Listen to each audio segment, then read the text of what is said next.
Stegun பால் Bible institute கத்தரி சோதரம்.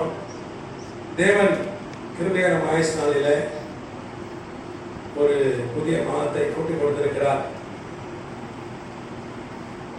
நான் உயிரோடு இருப்பதை சுத்த கிருபை. சொல்லப்பட்ட ஐயா அவங்க ஆசிரமா உடன் ஊழியர்கள் குடும்பத்தார் வந்திருக்கிற அத்தனை பேருக்கும் என்னுடைய நன்றி தெரிவித்துக் கொள்கிறேன். உள்ள நுழையும் போது பிள்ளைங்களாம் அவ்வளோ உற்சாகமாக ஓடி வந்தாங்க. வந்து அவ்வளோ ஆர்வமாக ரோட்டில் வச்சு பேனில் வச்சு பிள்ளைங்க அவ்வளோ ஆர்வமாக இருக்காங்க. அதுக்காக கத்தருக்கு நன்றி சொல்கிறேன். கத்தர் அந்த வாஞ்சியை கொடுத்துருக்கிறார். எதனாவதுக்கு உன் பேர் என்ன? சாமி. உன் பேர் என்னம்மா? உன் பேர் விஸ்வாதனே.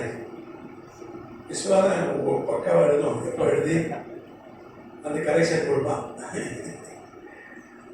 சரி, சாமியல் அப்புறம் லெஸ்ஸி அவங்க வந்திருக்காங்க. பிள்ளைங்க கட்சி போடுறாங்க. அதுக்காக கத்தருக்கு நன்றி. அல்லேலூயா.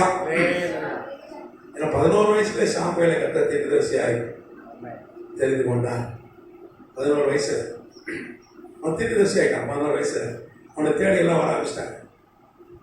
நான் வேதாந்தம் சொல்லுவேன், குமாரனும் குமாரத்திகளும் தீர்க்கதரிசனம் சொல்லுவேன். மாம்சமான யார் மேலும் ஆவிய ஊற்றுவேன். உன் குமாரனும் குமாரத்திகளும் தீர்க்கதரிசி சொல்லுவாங்க. வீட்டிலே தீர்க்கதரிசியை வச்சுக்கிட்டு நம்ம ஆள் என்ன பண்ணுறான், இங்கே பஸ் ஏறி ட்ரெயின் ஏறி மறுநாள் போய் தூரமாக பிரயாணம் பண்ணி ஆயிரக்கணக்கில் ரூபாய் செலப்படி எதாவது தீர்க்கதரிசி சொல்ல மாட்டாவளா அப்படி போய் காத்து கிடக்கான். ஆனால் எங்கே தீர்க்கதரிசி வச்சிருக்கேன் ஆண்டவரே? உன் வீட்டிலே இருக்கேன். உன் குமாரனும் குமாரத்திகளும் அவர்கள் தீர்க்கதரிசனம் சொல்வார்கள். நம்ம வாலிப பிள்ளைங்க என்ன பண்ணுவாங்க? தரிசனம் காணுவாங்க. தரிசனத்துக்கும் தீர்க்கதரிசி எங்கேயும் போக தேவைன்னு சொல்லுது. உன் வீட்டில் இருக்க பிள்ளைகளே கர்த்தர் என்ன பண்ணுவார்? தீர்க்கதரிசனம் சொல்லப்படி செய்வார். பைபிளில் வாக்கு தந்த பிள்ளைகளுக்கு என்ன இருக்கு? உன் பிள்ளை டாக்டர் ஆயிடுவான், இன்ஜினியர் ஆயிடுவான், ஐஏஎஸ் ஆயிடுவான். அதெல்லாம் சைடு தான். அதெல்லாம் ஆக்குவார் ஆண்டவர். ஒளிமர கட்டுகளை போல ஆசீர்வதிப்பேன் சொல்லியிருக்காரு. ஆனால் முக்கியம் என்ன? கர்த்தரால் போதிக்கப்பட்டிருப்பார்கள். அவருடைய சமாதானம் பெரிதாக இருக்கும். கர்த்தர் போதிப்பார். அது மாத்திரம் இல்ல, குமாரன் குமாரனை தீர்க்கதரிசனம் சொல்றாங்க. அது ஒரு வாக்குத்தத்தம். ஆமா, வாலிபர்கள் தரிசனம் காணும். அது ஒரு வாக்குத்தத்தம். இதுதான் பிரதானமான வாக்குத்தத்தம். இதெல்லாம் சைடு.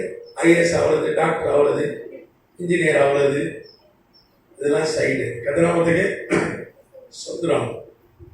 கதை நல்லவர். அல்லேலூயா.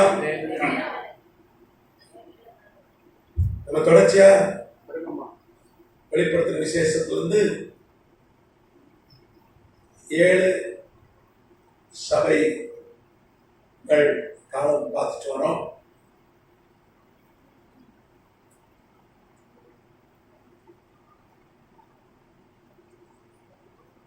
அதுல பெருக்கமும்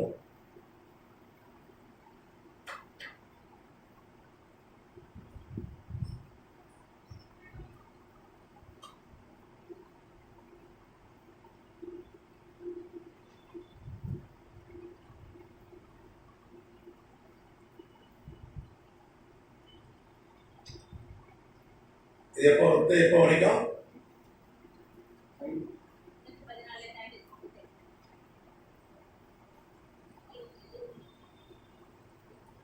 கிபி கிறிஸ்துவுக்கு பின் 500 கிபி வரை. இதிலிருந்து ஏறக்குறைய 1500 வருஷத்துக்கு முன்னாடி, 1500 வருஷத்துக்கு முன்னாடி பெருக்கமும் சபை காலம். கதிராமத்துக்கு சோதரம். போன வகுப்புல நம்ம சில காரியங்களை ஆய்வு செய்தோம். கத்தர் இன்னைக்கு நமக்கு சீதோஷ்களை சாதனை கொடுத்துருக்கிறோம். போன மழை பெஞ்சு தண்ணிலாம் இருந்தது. அவன் தான் கட்டிட்டான். அன்னைக்கு எருசலேம் தேவாலயம் இல்லை, இடிக்கப்பட்டிருந்தது. காலியாக இருந்தது இடம். அங்கே ரோமன் கேத்தலிக் சர்ச் இருந்தது. அன்னைக்கு அரேபியர்கள், இந்த கேலிஃபோர்மர்லாம் அரேபியர். நீங்க சவுதி அரேபியா சார்ந்தவர் தானே முகமது நபி. நீங்க பார்த்தீங்கன்னா முகமது நபி 612 தான் இஸ்லாம் மதத்தை ஸ்தாபிக்கிறார். 612 ஆண்டவராக இயேசு கிறிஸ்து மரித்து உயிரோடு எழுந்து ஏறக்குறைய 585 வருஷம் 580 வருஷம் கழித்து முகமது நபி ஒரு ஊழியக்காரர் என்று வரலாறு சொல்லுது. அவர் பிரயாணம் பண்ணி அவர் ஒரு வியாபாரியா இருந்தார். அங்கங்கே போய் வியாபாரம் செய்கிற ஒரு மனிதனாக இருந்தார். அவர் வந்து பிரசங்கம் பண்ணி கொண்டிருந்தார், சுவிசேஷம் அறிவித்துக் கொண்டிருந்தார். அப்பதான் அவர் ஜெபம் பண்ணும்போது ஒரு குகையில, ஈரான்கிற குகையில காத்திருந்து ஜெபிக்கும் பொழுது பிசாசு என்ன பண்ணிட்டான், நான் தான் கேபிள் தூத வந்திருக்கேன், கர்த்தர் என்னை அனுப்பினார் சொல்லி என்ன பண்ணான், அவர் வஞ்சித்துட்டான். நான் வேதம் சொல்லுது, ஒளியின் தூதருடைய வேஷத்தை பிசாசு தரித்துக் கொள்வான்னு குழந்தையில சொல்லப்படுது. அவர் பேசுறது பிசாசா ஆண்டவரா நம்ம முதல் அதை நம்ம தெரிஞ்சுக்கணும். நீங்க பாத்தீங்கன்னா ஆவிகளை பொறுத்தவரை வரணும் ஒரு வரம் இருக்கு, அந்த வரம் தான் ஆண்டோட கேட்கணும், ஆண்டோ பேசுறது நீதானா. ஏன்னா யோசுவாவுக்கு ஒரு சந்தேகம் இருந்துச்சு. அப்போ அவன் பார்க்கறான், ஆண்டவரை பார்க்கறான், நீங்க ஆண்டவரா இல்லை எங்களுக்கு எதிரியான்னு கேட்கறான்.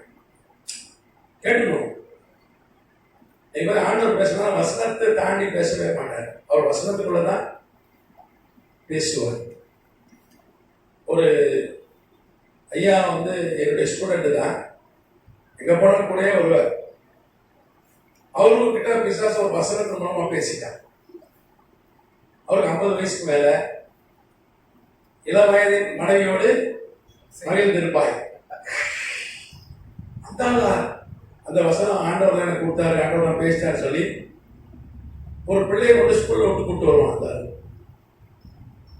அந்த ஏற்கனவே சரி கிடையாது. அதனால எத்தனை பொண்டாட்டின்றது அவனால கேட்டாலும் தெரியும். முறையான கல்யாணம் பண்றதில்ல. ஆனா இந்த மாதிரி ஒரு ரகசிய பாவமான வாழ்க்கை இருந்திருக்காது ஆளுக்கு. அவன் ஒரு 10வது படிக்கிற பிள்ளை ஸ்கூல்ல கொண்டு விட்டு கூப்பிட்டு வந்துருக்கான். ஒரு நாள் அந்த பிள்ளை கூட்டு ஓடிட்டேன். 15 அவர் 50 50 இங்கிலீஷ்ல கரெக்டா வருது. 15 அந்த பொண்ணுக்கு 15 வயசு, 15 அந்த பொண்ணுக்கு. இவருக்கு எத்தனை வயசு? 50. 50 versus 15. என்கிட்ட தான் வந்தான் முதல். லவ் பண்ணி கூப்பிட்டு வந்துட்டான், கடத்திட்டு வந்துட்டான். 50 வயசு கிழவனே லவ் பண்ண 5 வயசு பொண்ணு. அது 5 வயசு பொண்ணு லவ் பண்ணுவான். அக்கிரமம். பிசாசு பேசுற வார்த்தை இளம் வயதின் மனைவியோடு ஐயோ கர்த்தருடைய வாக்குத்தத்தத்தை நிறைவேறின துள்ளி போயிச்சான். என்னடான்னு கேட்டேன். வாக்கு தீர்க்கதரிசி நிறைவேறிச்சியா அப்படின்னா வெற்றியும் வந்தான். நான் நினைச்சேன் பரவாயில்ல, இவனுக்கு ஒரு 30 வயசுல பொண்ணு கடிச்சிட்டு போல இருக்கு, 50 வயசுக்காரனுக்கு 30 வயசுல பொண்ணு கடிச்சிட்டு போல இருக்கு அப்படின்னு நினைச்சா 5 வயசுல பொண்ணுக்கு வந்துட்டேன். அதை என்னை கல்யாணம் பண்ணிக்க சொன்னேன். நான் சொன்னேன், பெரிய அக்கிரமையா, போக்சோல என்னையும் போட்டுரும் உன்னையும் போடுவோம். ஃபர்ஸ்ட் என்ன தான் போடுவோம், போக்சோ ஆக்டிவ் முடியாது. அதோட வந்து அதை கை கழிட்டேன். எப்படி வச்சுக்கிறான் பாருங்க சாஸ், இப்படிதான் வச்சுட்டான் முகமது நபியை. அவன் என்ன சொல்லிட்டான், இஸ்லாம் மதமும் ஏறக்குறைய கிறிஸ்தவ மதம் மாதிரி தான்.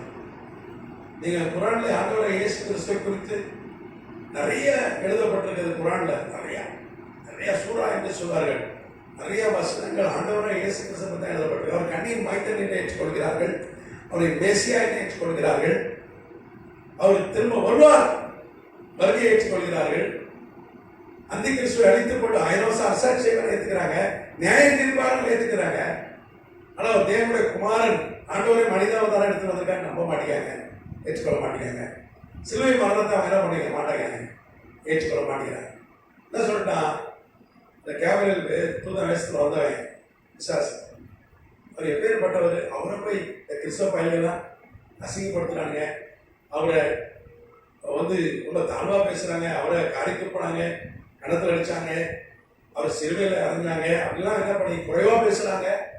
எப்பேற்பட்டவர் இயேசு ஆண்டவராகி அவர் இயேசு கிறிஸ்து எப்பேற்பட்ட நபின்ட்டான். அது சாகாம போயிட்டாரியா அவ்வளவு கேட்க நல்லா தான் இருக்கு. என்ன நம்ம என்ன சொல்றோம், உனக்காக இயேசு பாடுபட்டார், அவரை காரி துப்பினார்கள், கன்னத்தில் அடித்தார்கள், இதெல்லாம் சொல்றோம். சாட்டையில் அடித்தார்கள், தலையை கொட்டினார்கள், சிறுவையை தூக்க முடியாம தூக்கிட்டு வந்தார், 1500 அதிகமான காயங்கள். என் தேவனை ஏன் என்னை கைவிட்டேன்னு சொல்லி அதனால எல்லாருக்கும் புரியுற பாஷையில் அவர் பேசுறாரு. வேற விஷயம். ஏலி ஏலி லாமா சவக்கானினார் ரகசிய பாஷை. ஏன்னா 1 கொரிந்தியர்ல பார்க்குற 15ஆம் அதிகாரத்தில் அந்நிய பாஷை பேசும்போது சில ரகசியமா நம்ம பேசிடுறோம். அப்படி ரகசியம் உலக பாஷையும் பேசிடுறோம், தேவதூதர் பாஷையும் பேசுறோம். இந்த தேவதூதர் பாஷையும் உலக பாஷையும் பிசாசு தெரியும். இந்த பிசாசு பூமியில முதல் வந்து விழும்போது பூமியில ஒரே ஒரு பாஷை தான் இருந்தது. என்ன பாஷை? பாபேல் கோபுரம் கட்டி பிடிக்கிற வரைக்கும் ஒரு பாஷை தான். என்ன பாஷை சொல்லுங்க? நான் ஏற்கனவே சொல்லி கொடுத்துருக்கேன். சுமேரிய பாஷை.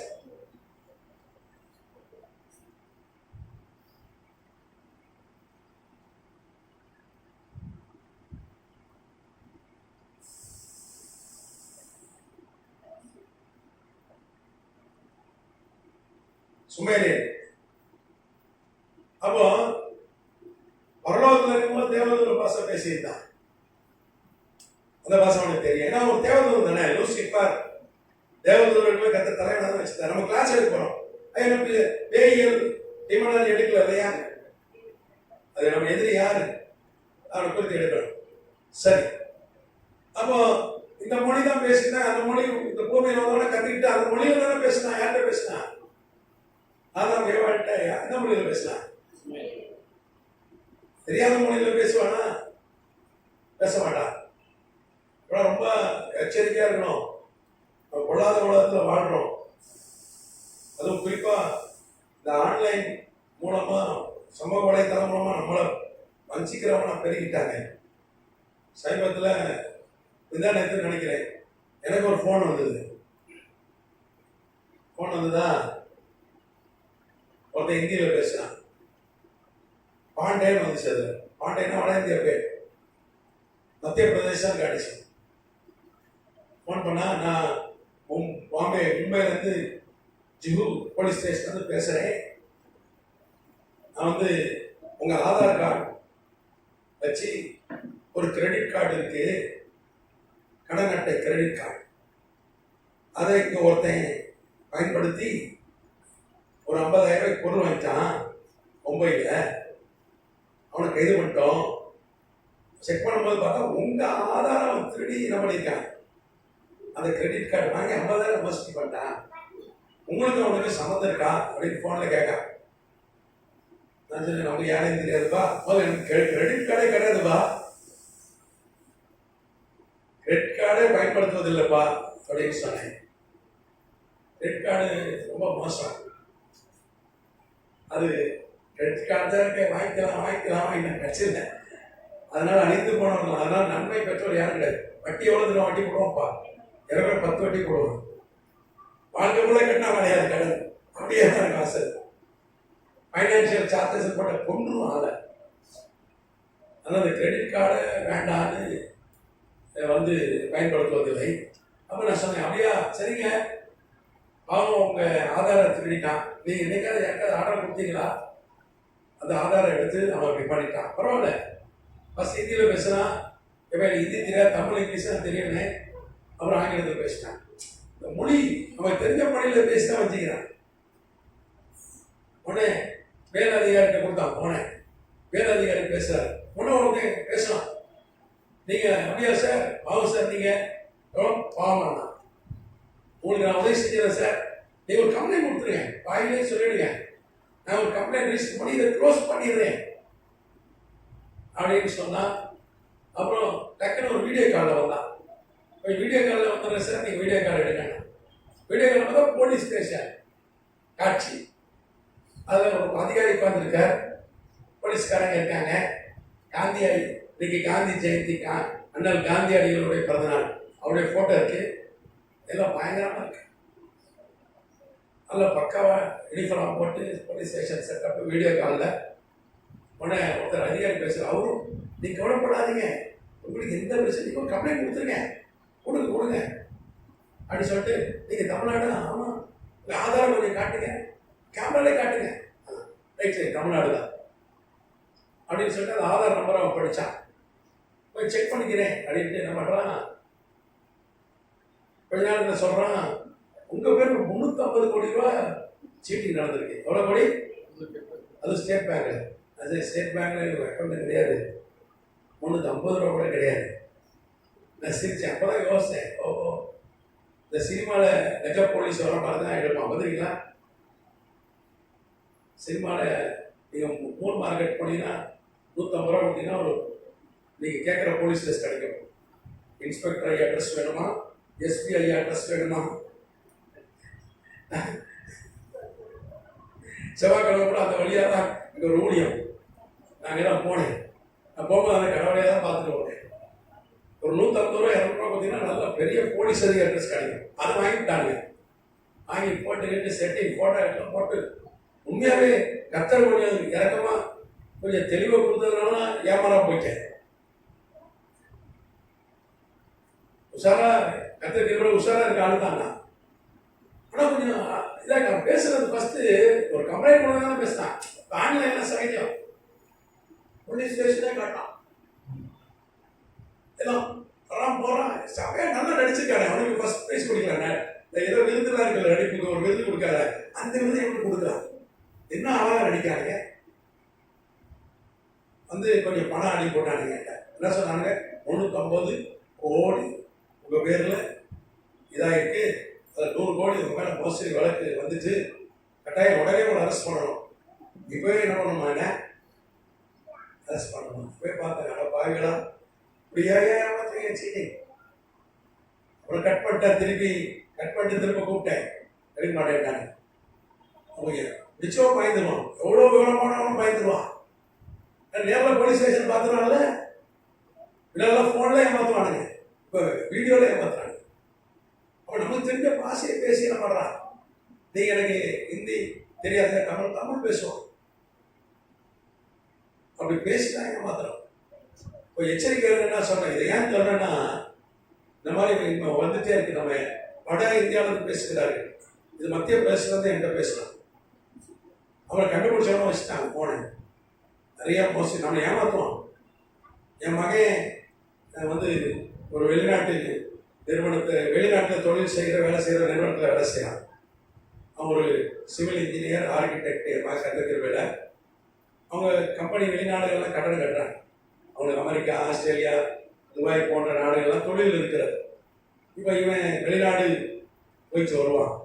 அவன் வந்து ப்ராஜெக்ட் மேனேஜர். அவன் அதை ஏதோ தெரிஞ்சாக்கதான் சொல்லி விட்றாங்க. உடனே அவனுக்கு ஃபோனு, நீங்கள் உங்களுக்கு ஒரு பார்சல் ஒரு மாட்டிச்சு, உங்கள் பேரில் வந்திருக்கு, அதுக்குள்ளே கொஞ்சம் சட்டத்துக்கு புறமான பொருள் இருக்கு என் மகனுக்கு. ஏன்னா அவன் போயிட்டு வந்துட்டு இருக்கான்ல, அதில் உங்க மேலே நாங்கள் கேஸ் ஆகிட்டு நீங்கள் எதாவது காசு கொடுத்தீங்கன்னா நாங்கள் உங்களை என்ன பண்ணிடுறோம், விட்டுருவோம். அப்போ கரெக்டாக சொல்கிறான். நீ வந்து போனாலே இப்போ வெளிநாடு நம்மளை கண்காணிக்கிறான். எச்சரிக்கையாக இருக்கிறது. யார்கிட்டையும் தெரியாத ஆதாரையோ இல்லை நம்ம வங்கியுடைய விவரங்களை கொடுக்கவே கூடாது. ஜாக்கிரதையாக இருக்கு. ஏமாத்து ஆண்டவரே சொல்லிட்டாருப்பா, உன்னை வந்து ஆட்டுத்தோல் போத்தியா ஓனாய் மத்தியில தான் அனுப்புறேன். அப்படிப்பட்ட ஆட்கள் தான் நிறைய இருக்கு உலகத்துல. அஞ்சிக்கிறவே நல்லா பேசுறேன். எவன் ஒருத்தர் நம்ம புகழானா நம்ம காலி நடக்கும். அஞ்சிக்கிறவன் ஏமாத்துறவன் இருக்கிற உலகத்துல நம்ம வாழ்ந்து கொண்டிருக்கிறோம். பிசாசு பாருங்க, ஆதாம் ஏவனுக்கு தெரிந்த ஒரு மொழியில தான் வந்து நிக்கிறான், பேசுறான்.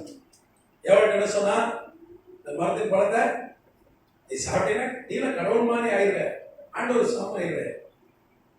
இவா வந்து கர்த்தர் சொல்லி இருக்கிறா, கர்த்தருடைய வார்த்தையை சொல்லி ஜெயிக்கல. அவ ஏற்கனவே இந்த பழம் ரொம்ப அழகா இருக்கு அப்படின்னு பார்த்துட்டே இருக்கா. அது ஒரு எல்லா பழத்தையும் சாப்பிட்டா இதை ஒட்டி ஆண்டவர் சாப்பிட விட மாட்டேங்கிறாருன்னு அவன் நினைச்சிருந்தான். பழத்துல ஒன்றும் பாவம் இல்லை, அதுல ஒன்றும் பேச இல்லை.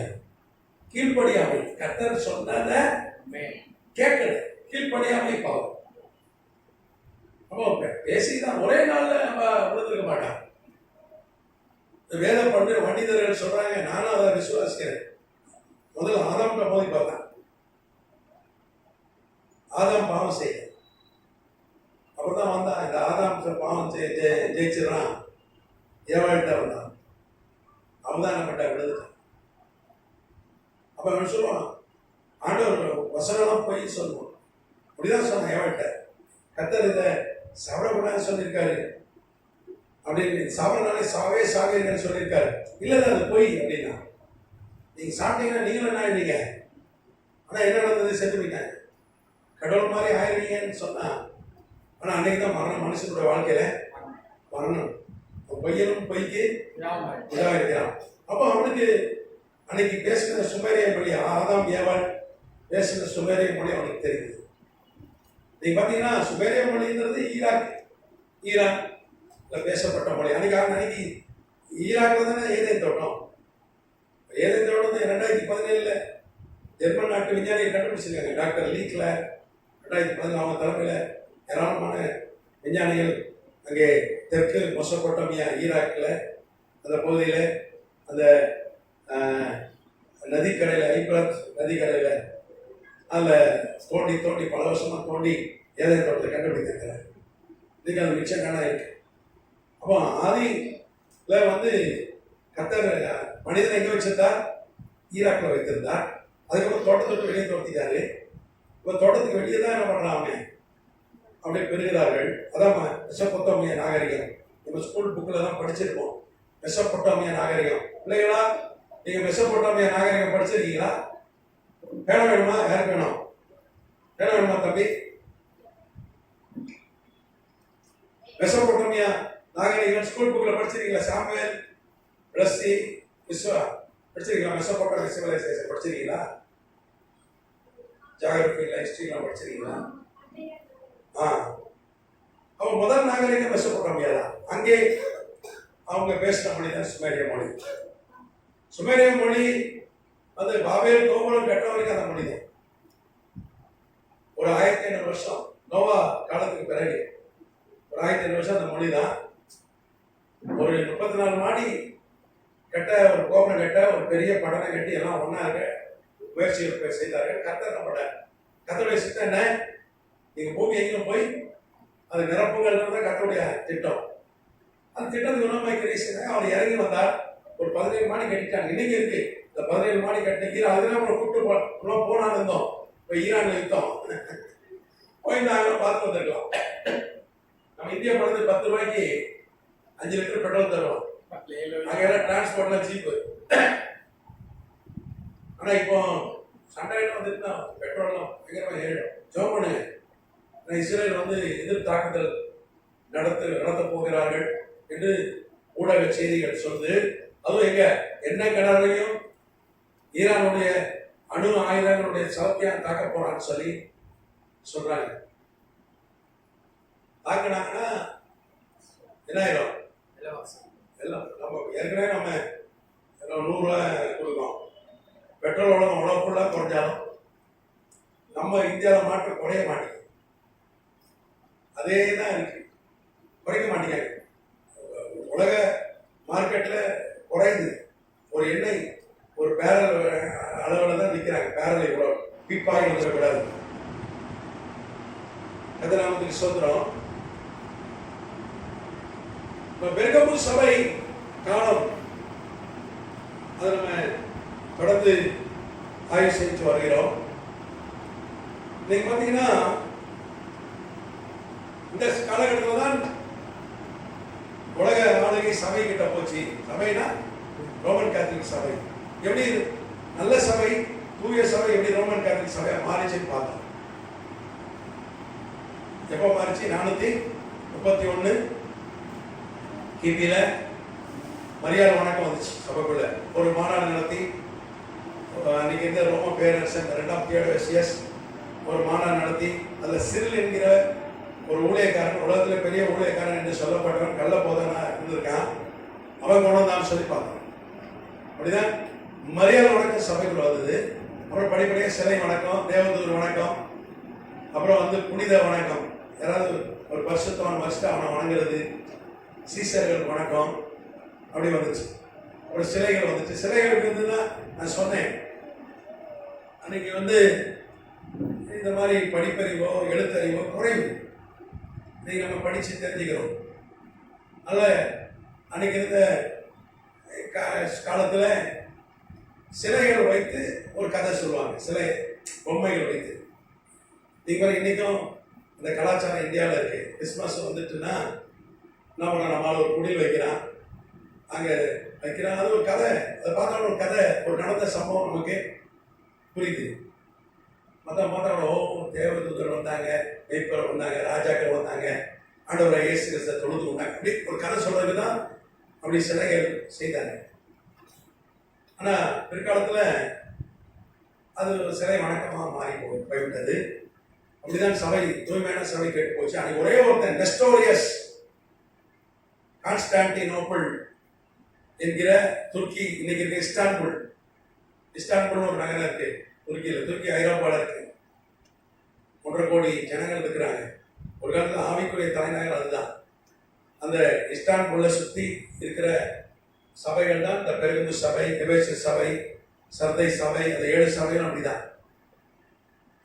அப்போ இன்னைக்கு பெரிய பரிசுத்தவான்கள், பெரிய ஊழியர்கள், இந்த ஊழியத்துடைய ஹெட் ஆஃபீஸர் அங்கே எங்கே இருக்கு? அமெரிக்காவில் தான் இருக்கு. கரெக்ட் தானே? பெரிய பெரிய ஊழியர்கள் எங்கே இருக்காங்க? அமெரிக்காவில் இருக்காங்க. அவங்க தெரிஞ்ச பெரிய ஊழியர்கள் சொல்லுங்க. இந்திய உலக அளவில் நம்ம மறைந்த போன ஞாயிற்றுக்கிழமை மறைந்த எஸ்ரா சர்க்கநாயகா சொல்லலாம். உலக அளவில் 10,000 சபைக்கு மேலே ஸ்தாபிச்சிருக்கேன். சாதாரண விஷயம். 86 வயசு டாக்டர் எஸ்ரா சர்க்கனம் ஒரு கிராமத்துலேருந்து தூத்துக்குடி திருநெல்வேலி அன்னைக்கு பண்ண வேணும்னு ஒரு கிராமம். இப்போ போனீங்கன்னா கூட ராத்திரி போயிட்டீங்கன்னா இருட்டாக இருக்கும். வழி கேட்கறதுக்கு ஒரு ஆள் கூட இருக்க மாட்டேன். நான் ஒரு சாத்தான்குளம் பக்கத்தில் ஒரு சபை ஒரு ப்ரோக்ராமுக்கு போயிருந்தேன். நான் அந்த பண்ணவள பக்கத்தில் தான் தங்கியிருந்தேன். அங்கே போயிட்டு நைட்டு காலையில் ரிட்டர்ன் வரேன், வழி தரல. கூகுள் மேப் கேட்கும்போது எதுவுமே வேலைக்கு ஆகல. என்ன எல்லாம் கும்பிட்டா இருக்கு, ஒரு நாள் கூட இல்லை. இப்போவே இப்போ அவர் அந்த காலத்தில் ஒரு 70 வருஷத்துக்கு முன்னாடி அங்கேருந்து புறப்பட்டு வந்தார். அந்த கிராமம் எப்படி இருக்கும்?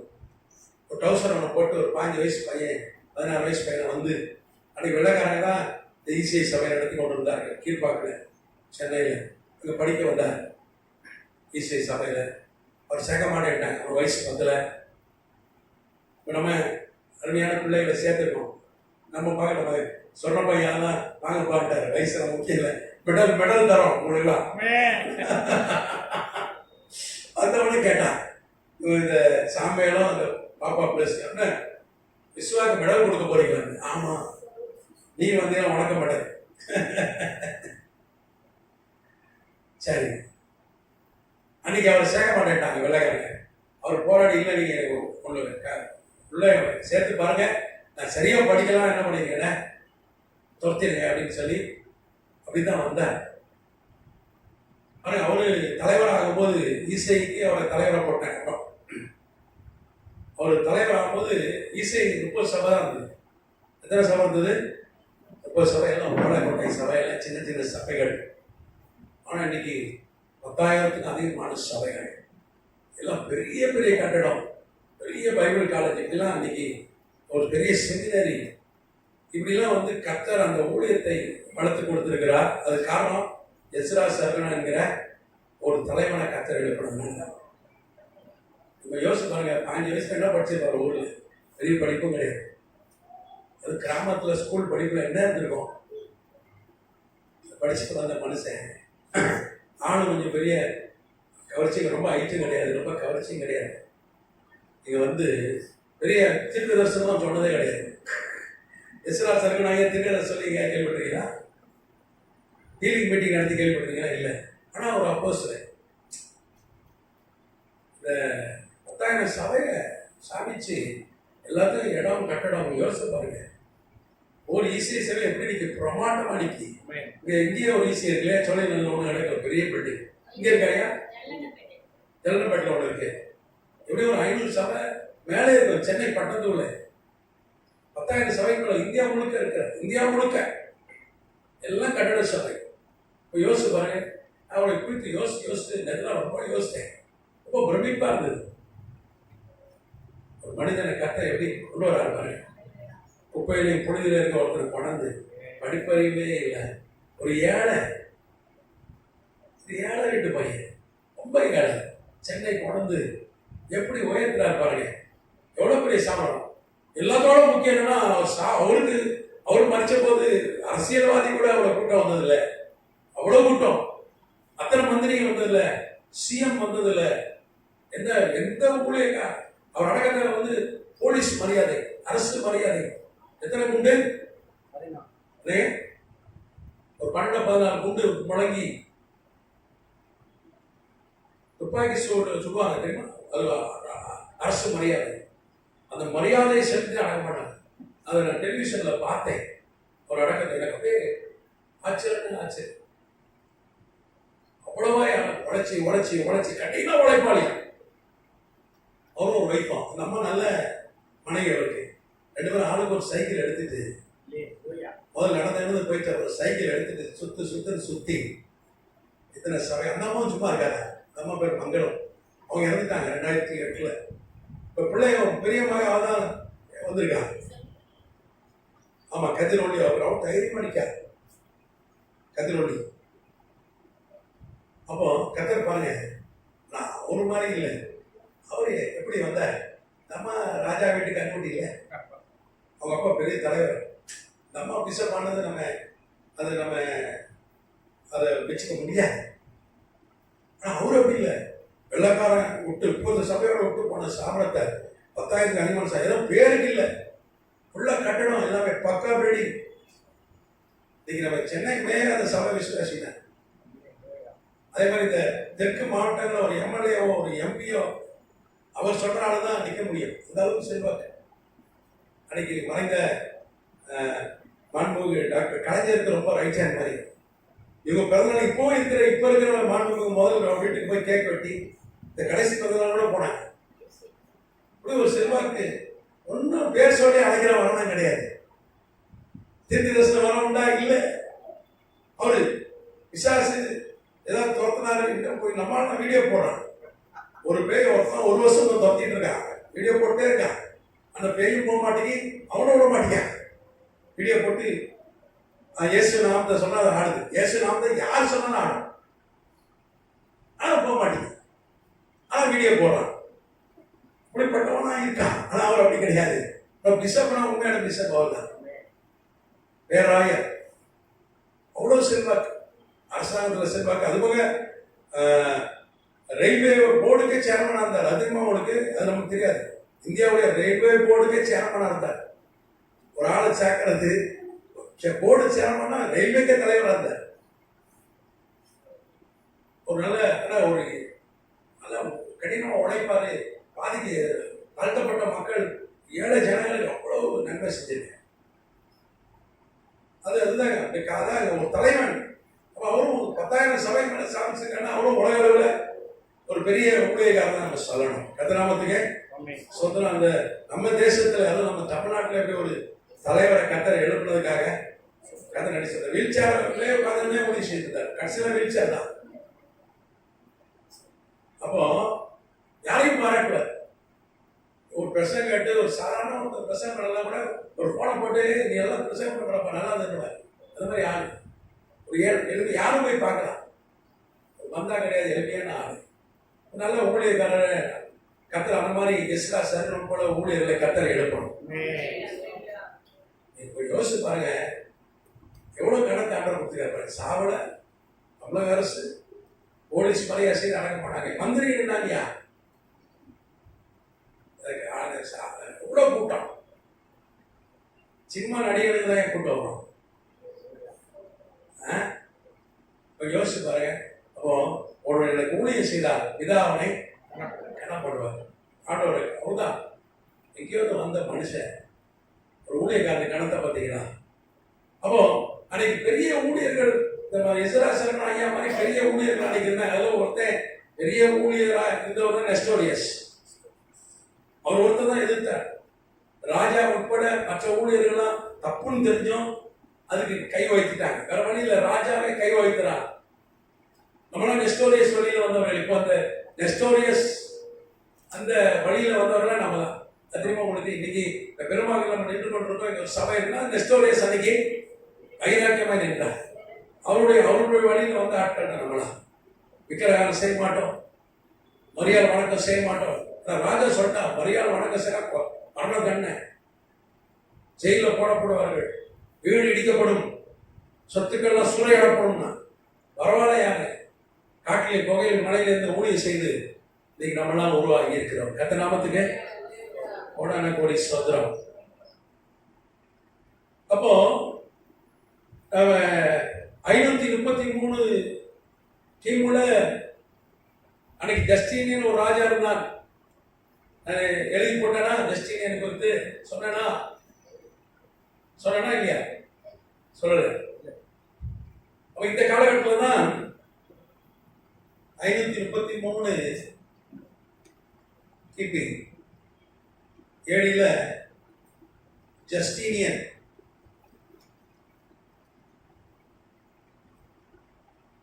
ஒரு ராஜா, ரோம பேரரசர். ரோம பேரரசர் வந்து உலகம் முழுக்க ஆளுகை, 3 கண்டத்தில் ஆளுகை. நம்ம இந்திய வரலாறு பார்த்தீங்கன்னா நாணயங்கள் பார்த்தீங்கன்னா நம்ம ரோம நாணயங்கள் இங்கே புழக்கத்தில் இருந்தது. உலகத்திலே முதல் நாணயம் முதல் நாணயம் சொல்லு, முதல் பணம் உலகத்தில் 5000 வருஷத்துக்கு முன்னாடி வரைக்கும் கிடையாது. ஒரு பொருளை கொடுத்து ஒரு பொருள் வாங்குவாங்க. நீங்க நான் ஒரு படி அரிசி தரேன், எனக்கு நீ என்ன பண்ணு, காய் கொடு. ஒரு 2 படி அரிசி தரேன், எனக்கு ஆட்டுக்கறி கொடு, கோழி கொடு. அப்படிதான் ஒரு காலத்துல ஒரு மூட்டை அரிசி கொடுக்குறேன், எனக்கு ஒரு 1/2 சவரன் நகை கொடு. இப்படிதான் பண்டை மாற்று அந்த காலத்துல. நான் சின்ன வயசா இருக்கும்போது கிராமத்துக்கு நான் போன போது பார்த்துருக்கேன். அரிசி கொடுத்து முட்டை வாங்குவாங்க, பால் வாங்குவாங்க. நானே பார்த்துருக்கேன் சின்ன வயசுல. ஆமா ஆமா, நெல் கொடுத்து ஐஸ் வாங்கியிருக்காங்க, பத்மாசிட்டு வாங்கியிருக்காங்க, வாங்கியிருக்கீங்க. அந்த ஒரு காலத்துல அப்படி. ஆனா ஒரு 5000 வருஷத்துக்கு முன்னாடி இந்த மெசொப்பொட்டேமியா நாகரிகம் என்று சொன்னாலே பண்டைய நாகரிகம், அந்த காலத்துல தான் முதல் பணம்னு பணம் தான். என்ன பண்ணா, இந்த களிமண் நல்லா சுட்டு ஒரு அச்சில ஊற்றி ஒரு காசு மாதிரி செஞ்சு அதை வந்து என்ன பண்ண, இந்த பணம் அப்படி பணம், அதுதான் முதல் பணம். களிமண்ணை சுட்டு அதில் ஒரு அச்சு மாதிரி இது பண்ணி அதுதான் முதல் பணம். அப்போ 5000 வருஷத்துக்கு முன்னாடி தான் முதல் பணம் வந்துச்சு மெசொப்பொட்டேமியா நகரிகள். அதுக்கு முன்னாடி எல்லாம் பண்ண மாட்டது தான். அதுக்கப்புறம் தான் இந்த காயின்ஸ், நாணயங்கள் தான். அது நாணய களிமண் தான். நீங்க பார்த்தீங்கன்னா முதல் உலகத்துல வெள்ளியில தான், அதுக்கு பிற்பாடு வெள்ளியில நாணயம் போட்டாங்க. அது பேர் ஷேக்கர். அது ஷேக்கர். பைபிள் இருக்கா? பைபிள் இருக்குல்ல?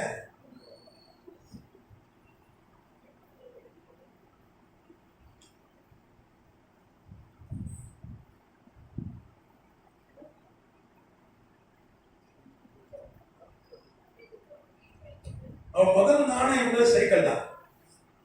இந்த சைக்கிள் எங்கன்னா இந்த மெசொப்பொட்டேமியா நாகரிகத்துல தான் முதல் வந்தது சைக்கிள். அதுக்கப்புறம் பைபிள்ல முதல் பணம்னு இங்க பதிவிடப்பட்டிருக்கு. பைபிள் பார்த்தீங்கன்னா ஆபிரகாம் கிட்ட ஆண்டவர் சொல்றாரு, ஆதியாகமம் 17 நீ காசு கொடுத்து சைக்கிள் கொடுத்து நீ அடிமைகளை நீ வாங்குற பத்தியா, அந்த அடிமைகளும் நீ விருத்த சேதனம் பண்ணணும்னு சொன்னார். நீங்க பாத்தீங்கன்னா 127 வயசுல ஆதியாகமம் 23 அதிகாரம் நினைக்கிறேன், நம்ம சாரால் மறித்து போறாங்க. சாரா எத்தனை வயசு எடுத்து போறாங்க? 127 வயசு. 90 வயசா இருக்கும்போது ஈசாக்கு பெற்று எடுக்கிறாங்க. ஒரு 37 வருஷம் இருக்கிறாங்க. ஈசாக்கு 37 வயசு. அவன் மறிச்சு போயிடுறாங்க. ஒரு 3 வருஷம் கல்யாணம் பண்ணாம இருந்தான். அம்மா இறந்த தூக்கத்துல இருந்தான். அப்புறம் தான் ஆபிரகாம் என்ன பண்றான், ஒரு பொண்ணை பார்க்குறான். அவனுக்கு ரெபெக்காவை கர்த்தர் மனைவியை கொடுக்குறார். நீங்க பார்த்தீங்கன்னா அவன் மறிச்சு போன போது அவங்க எப்ரோன்ல இருக்கிறாங்க. எப்ரோன் வந்து இஸ்ரேல் தேசத்துல இன்னைக்கு இருக்கிற பட்டணம் எங்க இருக்குன்னா எருசலேம் இருக்கா. எருசலேம் இஸ்ரேல்ல, இஸ்ரேலுடைய தலைநகர் எருசலேம். நீங்க 2016 வரைக்கும் கிடையாது. டெல் அபீவ் தான் தலைநகரம். அமெரிக்காவில் ட்ரம்ப் வந்து ஆட்சிக்கு வந்தார். பொதுவாக எலெக்ஷன்ல என்ன சொல்லுவாங்கன்னா, அமெரிக்க எலெக்ஷன்ல நாங்கள் ஆட்சி வந்தா இஸ்ரேல் தேசத்துக்கு எருசலேமை தலைநகரம் ஆக்குவோம், தேவாலயம் கட்டி கொடுப்போம் அப்படின்ற வாக்குறுதி. இன்னைக்கும் கமலா ஹாரிஸும் ட்ரம்ப்பும் எலெக்ஷன் நிற்கிறாங்க, 2 பேரும் தான் சொல்றாங்க. ஏன்னா அதுதான் ஒரு முக்கிய பிரச்சனையா இருக்கு. இன்னைக்கு இஸ்ரேல் தேசத்தில் பார்த்தீங்கன்னா, நான் கூட சமீபத்தில் ஒரு கல்யாண வீடியோ பார்த்தேன், யூதர்கள் கல்யாண வீடியோ. பொண்ணு பார்க்குறாங்க, எப்படி பார்க்குறாங்கன்னா நம்ம ஊர் மாதிரி கிடையாது. நம்ம ஊரில் எப்படின்னா பொண்ணு பார்க்கறது எங்கேயாவது ஒரு பொது இடத்துல பார்ப்போம், பிடிச்சதுன்னா இப்போ ஃபோட்டோ வீடியோ பார்க்குறோம். வீடியோலாம் ஏமாத்திடுறான், எடிட்டிங் பண்ணி கருப்பாக இருக்காலும் வெளியாக்கிறான். வயசான முடியலாத முடி ஏதோ போட்டு கிட்டு ஏதோ பண்ணிடுறான். நீங்கள் நிறைய டெக்னாலஜி வந்துட்டேன், அதை நம்ப முடியல. நேரில் பார்க்குறோம், ஓகேனா அதுக்கப்புறம் கல்யாணம் பண்ணணும். இப்போ நம்ம பார்த்து பண்ணுற கல்யாணம், அங்கே லவ் தான் கிடையாது, ரொம்ப கஷ்டம். அது ரேர். இன்னைக்கு இஸ்ரேல் தேசத்தில் லவ் கிடையாது. அதிகமாக உங்களுக்கு உலகத்தை ஆட்டி படைக்கிறான், லவ் கிடையாது. அவன் எப்படி நம்ம பொண்ணு பார்க்கலாம், அங்கே நிறைய யூத அமைப்புகள் இருக்கு, அவங்க கிட்ட சொல்லி வச்சா 19 வயசுல பையனுக்கு பொண்ணு பார்க்குறான், 18 வயசுல பொண்ணுக்கு மாப்பிள்ளை பார்க்க வச்சார். எத்தனை வயசுல? 18. பொண்ணுக்கு 18 வயசு, பையனுக்கு எத்தனை வயசு? 19. அதோட ஒரு அம்மாக்காரி அழுகுறா, பொண்ணு 18 வயசுல ஒரு மாப்பிள்ளை பார்த்துட்டு யோசிக்கிறான், இந்த மாப்பிள்ளையை கட்டலாமா. ஒவ்வொரு அழுகுறா, உனக்கு 18 வயசு ஆயிட்டு சொந்தக்காரெல்லாம் கேட்பானே. 35 வயசு ஆனாலும் பொம்பளை பிள்ளைக்கு சிலதான் கல்யாணம் பண்ண வச்சிருக்கானே, இந்த பையனை என்ன பண்றது?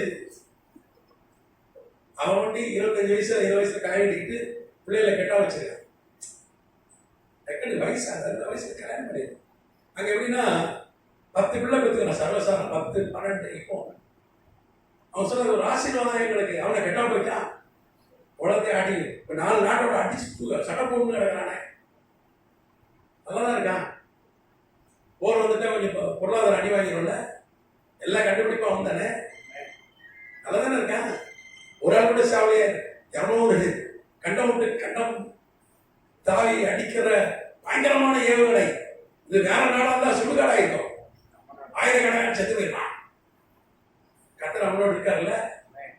ஒரே ஒருத்தன் தான் செத்தான், அது கூட யாரும் ஒரு அரேபியா தான் செத்துட்டான், ஒரு பலஸ்தீனா தான் செத்துட்டான். இந்த ஈரான் பயங்க அவ்வளோ இஸ்ரேல் அடிக்கணும், அவங்க ஆட்களை ஒன்று ஓட்டாங்க, மேற்கல்ல வந்துச்சு, கொஞ்சம் பேர் காயடைஞ்சிருக்காங்க. அந்த சாவு எண்ணிக்கை ஒண்ணுதான். அது ஒரு கட்ட திருவை, அது நமக்கு சொத்துறோம். அப்போ ஒரு புதிய ஒரு இடத்த அவர் ஆஃபீஸ் வச்சிருக்கான், அந்த ஆஃபீஸ் தான் அவராக வைக்கிறான். இந்த மாதிரி பெருசாக இருக்காது, அதில் சேர் போட்டு 2 டேபிள் சேர் போட்டு பேச வைக்கிறான். கேள்வி, என்ன கேள்வி கேட்குற பொண்ணு, நீ தோரா படிப்பியா? பொண்ணு மாப்பிள்ளை கேட்குற கேள்வினா, தோரானா பைபிள், அவன் பழைய பாட்டை படிக்கான். உனக்கு வசனம் மனப்படமா பைபிள் தெரியுமான்னு கேட்டான். இங்கே நான் அப்படி கேட்டேன், கிறிஸ்தவ பைபிள் கல்யாணம் ஆகாது.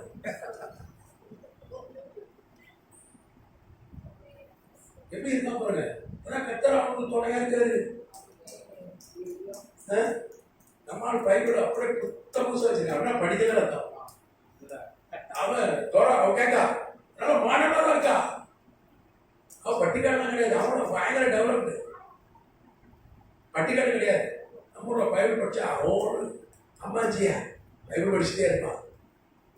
ஒரு பிள்ளை மாப்பிள்ளை பார்க்க சொல்றாங்க, பைபிள் படிக்கிறவங்க வேண்டாம் பாஸ்டர், சர்ச்சைக்கு ஒழுங்காக போட வேண்டாம், இந்த பையன் இந்த ரசிக்கப்பட்ட பையனே வேண்டாம், வாழ்க்கை சந்தோஷமா இருக்க, இப்படி கிறுக்கு பிடிச்ச அழைகிறாங்க.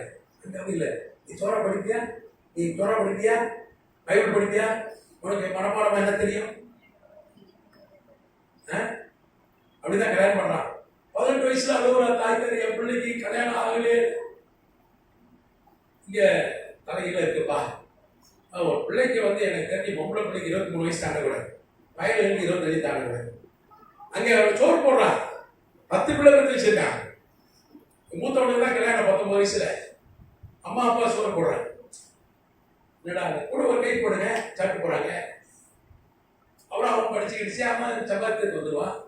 நம்ம யோசிக்கிறோம், அங்க அதான் அப்புறம் அவன் கெட்டா போயிட்டான், கெட்டு போடிய லவ்லாம் கிடையாது, கல்யாணம் பண்ணிடுறது. இப்போ கல்யாணம் பார்த்தேன், ஃபுல்லா பைபிள் வசனம் தான் வாசிக்கிறான், திராட்சை ரசம் குடிச்சுட்டே இருக்கான் வசனம் சொல்லி. இந்த காணவன் கல்யாண வீட்டில் திராட்சை ரசம் கையில், அதை ரவி பாஸ்டர், நம்ம ரவி பாஸ்டர்னா அவங்க ரவின்னு சொல்றாங்க, போதகர். ஒரு கையில திராட்சை வச்சிருக்காரு, மணமக்களுடைய தாய் தந்தை வச்சிருக்காங்க, மணமக்கள் வச்சிருக்காங்க. போட்டு வசனம் படிச்சு, சங்கீதம் படிச்சு, பாட்டு பாடி, அதுக்கப்புறம் எல்லாம் பாடுறான். இங்க கல்யாண வீட்டில் ஒருத்தரும் பிரசங்கம் பண்ண மாட்டான். செல்போன் ஒன்று விடுவாங்க, இப்படி கை காட்டி பேசிட்டு இருப்பான். அவ்வளோ பயபக்தியா ஆராதனையில் இருக்காங்க. இருந்துட்டு அந்த திருமணம் முடிஞ்ச உடனே கிளாஸ் பிரேக்கிங்னு ஒன்று வச்சிருக்கான். அப்படின்னு அர்த்தம், தமிழில் கண்ணாடி உடைக்க, கிளாஸ் பிரேக்கிங் த கிளாஸ் அப்படின்னா. நான் அப்படியே மொழிபெயர்க்கிறேன், கண்ணாடி உடைக்கிறேன் அப்படின்னா என்ன பண்றாங்க, எல்லாரும் சேர்ந்து வந்து ஜோம் பண்றாங்க. எல்லாம் எதுக்குன்னா தேவாலயம் கட்டப்படணும். எங்க தேவாலயம் இடிக்கப்பட்டு விட்டு ஆண்டவரை ஜோம் பண்றாங்க. எங்க திரும்ப கட்டித்தாங்க. அவ்வளோ பயிரும் ஒண்ணு மாப்பிள்ள இருந்து கண்ணீரோடு ஜோம் பண்றாங்க கல்யாண வீட்டுல. நம்ம ஊர்ல கிறிஸ்தவ கல்யாணத்துல என்னைக்காது எதுவுமே பேச மாட்டாங்க. பொண்ணு மாப்பிள்ள திருமண பாட்டு, ஆசீர்வாதம் ஆசீர்வாதம் ஆசீர்வாதம் முடிச்சுட்டு போயிடுவோம். அப்படிதானே? அது உட்காந்து அழுகுறான். கல்யாண வீட்டிலே அழுகுறோம். எல்லாம் படிச்சோம், எல்லாம் கோட் போட்டு பயங்கரமா கல்யாணம். பாருங்க, அவங்க எவ்வளவு வைராக்கியமா இருக்காங்க. நம்ம இப்ப இருக்கிற பிரைம் மினிஸ்டர் இருக்க நெட்டானி, அவரும் சங்கீதம் பாடுறாரு. நீங்க நம்ம யூடியூப்ல நம்மளால தேவையில்லாத பார்ப்பான். யூடியூப்ல எவனாவது ஒருத்தன் பைத்தியக்கார தலைவா ஏதாவது ஒன்று போடுவான், அதை பார்ப்பான். இதை பாருங்கயா, யூடியூப்ல நெட்டானி அங்க பாடுறாரியா சங்கீதம், அவர் ஜோம் பண்றாரியா. சும்மாவா ஆண்டவர் யுத்தம் பண்றாரு, சும்மாவா வேலை அடிச்சு காட்டுறாரு. நான் இஷ்டம் போல இருப்பேன், நீ என்னை காக்கணும், அவனை காப்பாரா? அது ஒரு அளவுதான். என்றென்றும் போராடுவது. அவனை பார்த்து நம்ம கத்துக்கணும். நான் அவனை பார்த்து ஐயோ இவ்வளோ வைராக்கியமா இருக்கானே, இவ்வளோ வைராக்கியமா இருக்கான், அதெல்லாம் கத்துறான் அவங்கள ஆசீர்வாதம். அது தெரிஞ்சுடுங்க. அவன் பழைய ஏற்பாட்டு கிறிஸ்தவன், அவன் அறியல ஆண்டவரை இயேசு கிறிஸ்தவன் மேசியாவை ஏற்றுக்கொள்ள. ஏன் அறிஞ்சிக்கல? அவன் நினைச்சா ராஜாவா வருவாரு, ரோமர்கிட்ட விடுதலை வாங்கி கொடுப்பாரு. இப்போ என்ன எதிர்பார்க்கிற, மேசியா வருவாரு, இந்த ஈரானு இந்த அமாசு இந்த பிரச்சனைலாம் சரி பண்ணிடுவார், தேவாலயம் கட்டி கொடுத்துருவாருன்னு நினைக்கிறேன். அதனாலதான் தேவாலயம் அந்தி கிறிஸ்து கட்டுக்கிறவன் வருவான், அவனை மேசியாவை ஏற்றுக்கொள்வாங்க. நல்லா தெரிஞ்சுங்க, இந்த பிரச்சனை இன்னைக்கு இருக்கிற பிரச்சனை ஓய தொடர்ந்து பிரச்சனை வந்துட்டே தான் இருக்கும். இந்த ஈரானோட பகை, அமாசோட பகை, இந்த இசபெல்லாவோட பிரச்சனை, உலகத்துக்கே தான் பிரச்சனை இருக்கு. இஸ்ரேல் நாடு ஒரு சின்ன நாடு, நீங்க ஓடிங்கன்னா 2 ஹவர்ல கடந்துடலாம். நல்லா ஓடுற ஆளு யாராவது ஒருத்தர் ஓடுனா 2 மணி நேரத்துல கடந்தா. அவ்வளவு சின்ன நாடு, தமிழ்நாட்டோட சின்னது. ஆனா அதுதான் உலகத்திலே சர்ச்சைக்குரிய இடமா இருக்கிறது. அது குறிப்பா அந்த அல்-அக்ஸா மசூதி தேவாலயம் இந்த இடத்துல கட்டப்பட்டதுனால அதை இடிச்சுட்டு நாங்க கட்டுவோம் இவங்க இருக்கிறதுனால அதுதான் போர். வேற ஒன்றும் இல்லை. சண்டைக்கே காரணம் என்ன? இந்த காரணம் தான். அல்-அக்ஸா ஸ்டாம் அப்படின்னு பேர் வச்சாங்க அவங்க இஸ்ரேல் தாக்குறதுக்கு. இதுதான் பிரச்சனை. ஆனா இது அப்படியே இருந்துட்டே இருக்கும், முடிவு வராது. உலக போற மாறாது. ஏன்னா உலக போற எப்பன்னா அந்தி கிறிஸ்துவை ஆண்டவர் வந்து தாக்குவார். அந்தி கிறிஸ்து வந்து நான் எங்கிருந்து எழுமான்னு நான் ஏற்கனவே சொல்லிக்கிறேன். ஒரு ரோம பேரரசும் அரேபிய நாடுகளும் இணைந்த ஒரு கூட்டமைப்பான நேட்டோ. அந்த நேட்டோல அமெரிக்கா தலைமை, அதுல இருக்கிற யூத ஜனாதிபதி தான் அந்தி கிறிஸ்து சொன்னேன்.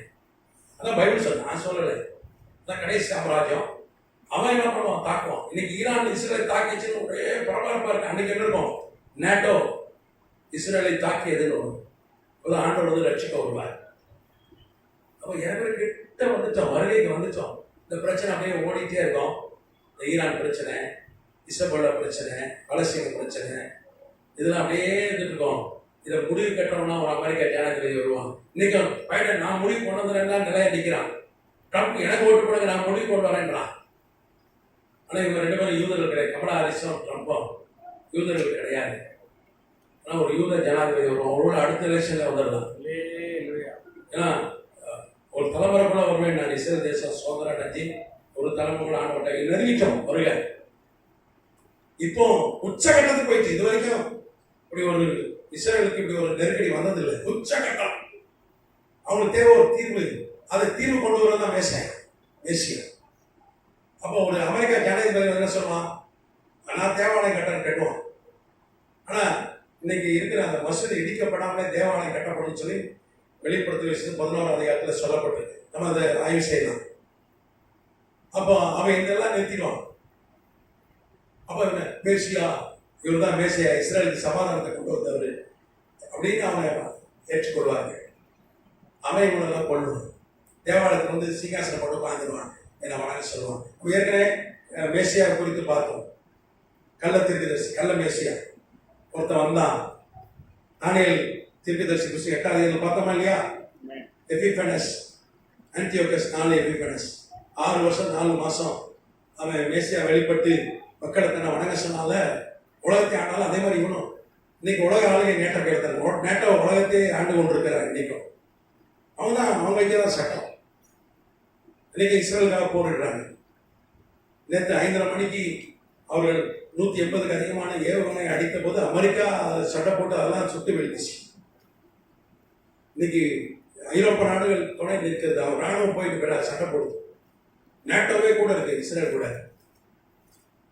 நம்ம ஜாப் பண்ணணும். கத்திரநாமத்துக்கு சொல்றோம். கத்தருடைய வருகை சீக்கிரம் இருக்கு. இதுதான் அடையாளம். இந்த போருக்கான அடையாளம் வேற ஒன்றும் இல்லை. கத்தருடைய வருகை ரொம்ப சீக்கிரம். அதனால கொஞ்சம் அலட்சியமா இல்லாம அதுல கான்சியஸா ஞானசாமி எடுக்காதவங்க பார்த்து ஞானசாடியா சொல்லுங்க. கொஞ்சம் ஆயிரத்தி ஊருக்கு போகும்போது எப்படி இருப்போம்? நாளை காலையில் ஊருக்கு போன இன்னைக்கு இட்லிக்கு மாவாட்டுவீங்களா? என்ன பண்ணுவீங்க? துணிமணி எடுத்து வைப்பீங்க, படிப்பீங்க. நம்மளால இட்லிக்கு மாவாட்டினா அவனை கிற்காசு தான் செய்யணும். நாளை காலையில் உனக்கு ஃப்ளைட்டு, நீ போயிட்டு ஒரு வாரம் எடுத்தா வரும். இட்லிக்கு மாவாட்டி என்ன பண்ணுவேன்? காலையில் நீ காலையில் 5 மணிக்கு ட்ரெயின் பிடிக்க போனோம், ட்ரெயின் பிடிக்க போனோம். நீங்க அந்த கதை நம்ம கதை. நம்ம இட்லிக்கு மாவாட்டோம். சும்மா ஒரு பேச்சு சொல்றோம். ஆயட்டம் இல்லாம இருக்கும். இப்போ நம்ம ரெட் பெட்டி பாத்திரம் சட்டியெல்லாம் ரெடி பண்ணி வைக்கிற நேரம் வந்துச்சு. இறைச்சல், பரலோகத்துக்கு அந்த இறைச்சல் ஆரம்பிச்சிச்சு. ஆண்டவர் வந்துடுவார். ஆமா, அதனால நீங்க மற்றவங்களை நீங்க என்ன பண்ணுங்க, ஆயத்தப்படுத்துங்க. அப்போ ஒரு 5 நிமிஷம் முடிச்சிடுறேன். இந்த ஜஸ்டினியன் ரோமன் பேரரசன் பிள்ளை கிடையாது. அவன் உலகத்தை ஆளுகிறான். அவனுக்கு இந்த ரோமன் கேத்தலிக் ரொம்ப பக்தி. அது சொன்னா சபை நாயா ராஜாவோட பெருசு, சபை தான் ஆளுகை செய்யணும்னு சொல்லிட்டு ஆட்சியை யார் கையில கொடுக்குறான்? சபை கையில கொடுக்குறான், சர்ச் கையில கொடுக்குறான். சர்ச் என்பது ரோமன் கேத்தலிக் சர்ச் தான். நீங்க நல்லா கவனிக்கணும். அன்னைக்கு ஜஸ்டினியன் பிளஸ் செனட். நான் செனட்டை பத்தி ஏற்கனவே சொல்லியிருக்கேன். செனட் ரோம பாராளுமன்றம். இந்த செனட்ல 600 செனட்டர்கள் இருப்பாங்க. செனட்டர் எம்பி உறுப்பினர்கள். நம்ம பாராளுமன்ற உறுப்பினர் சொல்றோம்ல, அந்த மாதிரி இவங்க எல்லாம் இணைந்ததுதான் அன்னைக்கு ரோம பேரரசு ஆளுகை. ராஜா பிளஸ் பாராளுமன்றம், பாராளுமன்றம் பிளஸ் செனட். 600 எம்பி. நம்ம இந்தியாவில் எத்தனை எம்பி இருக்காங்க? 543 எம்பிஸ் இருக்காங்க. அங்க 600 பேர் இருந்தாங்க. இவெல்லாம் சேர்ந்த ஆளுகை. அப்ப இந்த ஜஸ்டினை என்ன பண்ணா, இந்த செனட்டுகளை கொடுத்துட்டா ஆளுகை. செனட்டை சர்ச்சைகளை கொடுத்துட்டான். செனட் உறுப்பினர்கள் எல்லாம் சபை போதகர்கள், பிஷப் மாறி போட்டான். இந்த ரோம பிஷப் இருக்காரு, ரோமுடைய பிஷப் இருக்காரு, அவரை போப்பா அறிவிச்சான். போப்பு யாருன்னா ரோமுடைய பிஷப் தான் போப்பா. அவர்தான் பதவி உயர்வு கொடுக்கப்படுகிறார். போப்புன்னு அறிவிச்சான். போப்புனா கிடைக்க முடியல, தந்தைன்னு அர்த்தம், தகப்பன் அர்த்தம். வேற ஒன்றும் இல்லை. போப்புனா தந்தை, ஆவிக்குரிய தந்தைன்னு அர்த்தம், ஃபாதர் அப்படின்னு அர்த்தம். போப் கையில கொடுத்துருந்தான் ஆளுகை. அன்னைக்கு செனட்டு 533 இருந்து 538 வரைக்கும்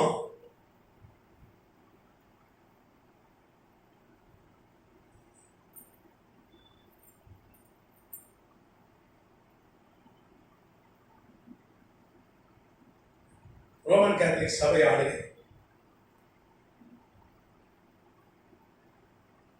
உலகம் முழுக்க ஆளுகிறார்.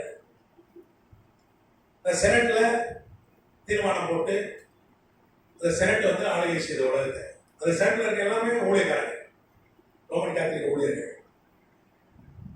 இந்த காலகட்டத்தில் தான் விஜிலஸ் ஒரு போப்பு வருகிறார். விஜிலஸ்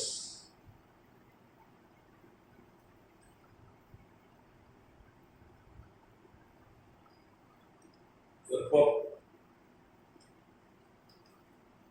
இவர் என்ன சொல்றாரு, சபை ஆளுங்கன்னா போப்பு தான் ராஜாயா. அப்போ நான் தான் ராஜான்னு சொல்லி தனக்கு முடி சுத்தி கொள்கிறேன். அவர் எழுத்தவன கொள்றாரு. அப்ப இந்த காலகட்டத்தில் தான் பெருகமூர் சபை காலத்துல தான் ஒரு போப் தன்னை அரசனாக முடி சொல்லிக் கொண்ட காணும். அரசனா ரோம பேரரசு 3 கண்டங்கள். இந்திய வரலாறு பார்த்தீங்கன்னா நாணயங்கள், இந்தியாவில் நாணய புழக்கம் ரோம நாணயங்களே இந்த பழகிச்சு. நீங்க மதுரை கீழடி போனீங்கன்னா பார்க்கலாம். அப்போ உலகம் முழுக்க அவனுக்கு ஆளுகை இருந்தது. அதுக்கு போப் என்ன பண்ண ராஜாவாயிறார். நீங்க அமெரிக்காவில் பார்த்தீங்கன்னா ஒரு சுவிசேஷக்காரர் வந்து பிரசிடென்ட் ஆயிட்டார் தெரியுமா? அமெரிக்காவில் ஒரு பிரசிடென்ட் ஆனார். அவர் பேர் நான் அடுத்த வகுப்புல சொல்றேன் கதைகள்.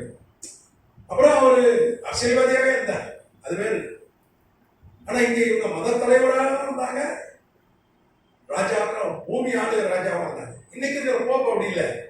இன்னைக்கு இருக்கிற போப் ரோம்ல வேட்டிகன் என்கிற நகரத்தினுடைய தலைவர், அவ்வளவுதான். அவருக்கு சொந்த ராணுவம் கூட கிடையாது. அது இத்தாலி நாட்டுக்குள்ள இருக்கிற ஒரு பாண்டிச்சேரியை விட ரொம்ப சின்ன ஒரு பட்டணம், ஒரு 400 வீடு தான் இருக்கும், ஒரு சின்ன பட்டணம். அதுக்கே அவர் தலைவர். அவருக்கு ராணுவம் கிடையாது, ஒன்றும் கிடையாது. இன்னைக்கு ரோமன் கேத்தலிக் சபைக்கு அவர் தலைவர். ஒரு 100 கோடி ரோமன் கேத்தலிக் வந்து மெம்பர்ஸ் இருக்காங்க, அவருக்கு தலைவர். இன்னைக்கு இருக்கிற போப் வேறு. நீங்க கற்பனை பழக்க கூடாது. ஆனா அன்னைக்கு இருந்த போப்பார்கள் உலக அரசர்களாக காப்பல் ஸ்டேட்டா மாறிச்சு. இந்த உலக ஆலை காப்பல் ஸ்டேட், இது பேர் ரோம பேர் என்ன மாறிச்சு? காப்பல் ஸ்டேட்.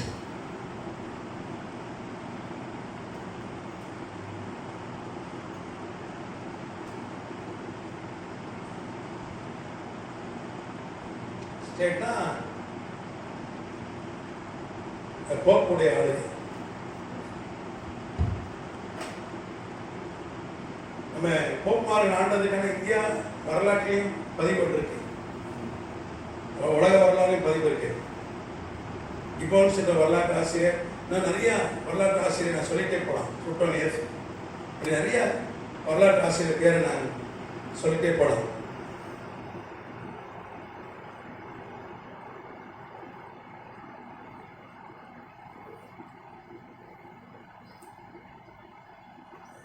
வரலாற்று பேர் எழுதிட்டா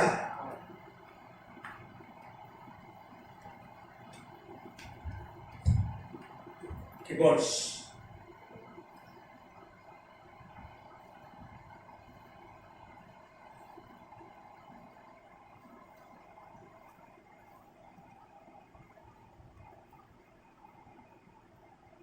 அத்தனேசியஸ்,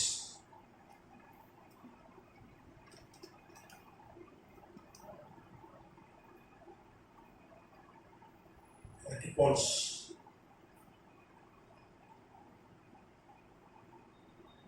Socrates, English எழுதுறேன்.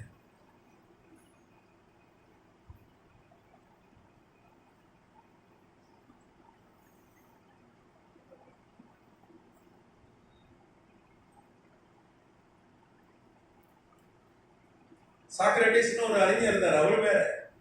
அவர் பழக்காது வரலாற்று ஹிஸ்டாரியன்ஸ்.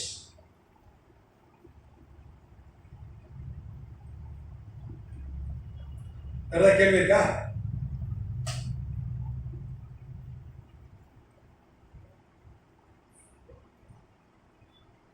ஏதாவது கேள்வி இருக்கா?